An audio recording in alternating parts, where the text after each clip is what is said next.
In this problem, we are asked to find the volume of solid that is formed by the boundaries of y equals the cube root of x equals 0, and y equals 1. So first, just a picture. Y equals 1 is this horizontal line. X equals 0 is the y-axis, and the cube root of x roughly looks something like that, which means this point of intersection would be the point 1, 1. And we are taking this area and rotating it around the horizontal line y equals 2. So since we're rotating it about y equals 2, that does mean that our circles are laid out horizontally, so everything needs to be in terms of x. So our circles will go from 0 to 1, because our area goes from 0 to 1 times pi. And now the hardest part is just getting expressions for the radius. So the outside portion of our curve goes from our axis of revolution, which is y equals 2, to y equals x to the 1/3. And the expression for this must be 2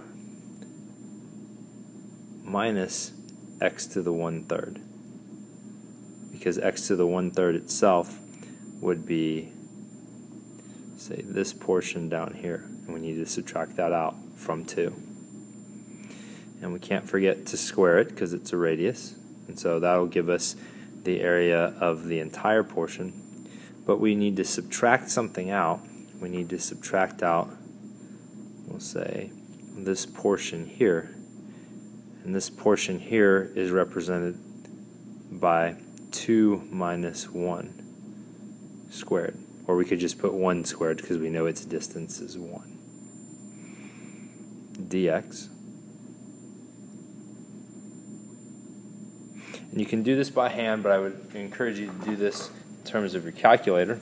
If you're going to do this in your calculator, Math 9 to get function integrate. So it'll look something like this on your screen. I would define y1, so I would use y1. And remember, this comes from hitting vars, sliding over to y vars, choosing function, and then choosing y1.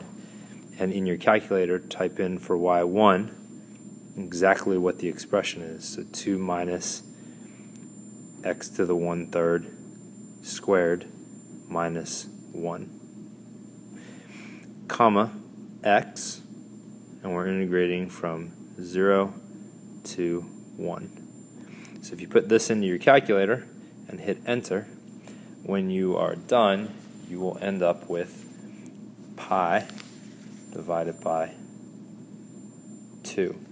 Because what we've integrated will give us 1/2, and then we also know that we are multiplying that. Oh, I misspoke. Ignore that last part. You will not end up with that. You will end up with 3/5 or 0.6. So this will be 0.6 pi, or 3/5 times pi.